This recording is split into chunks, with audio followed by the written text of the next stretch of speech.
11 News।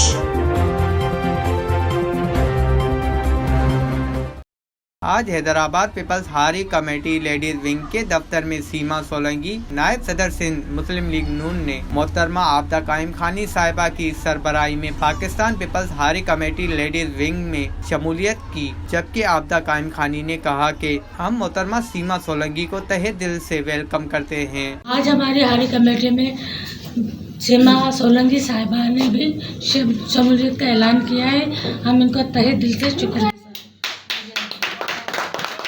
जबकि वहां पर Naseem Shah general secretary division Hyderabad, Umera Bhatti information division Hyderabad, district सदर हुमा भुट्टो और उसके अलावा डिस्ट्रिक्ट की जनरल सेक्रेटरी जुबेदा बिलाल भी वहां पर मौजूद थी। वहां पर मौजूद ओहदेदारों ने मोहतरमा सीमा सोलंकी को दिल की गहराइयों से खुश आमदीद कहा। कैमरामैन मुराद अली सोलंकी के साथ मीर नसीर सोलंकी, 11 न्यूज हैदराबाद। 11 News।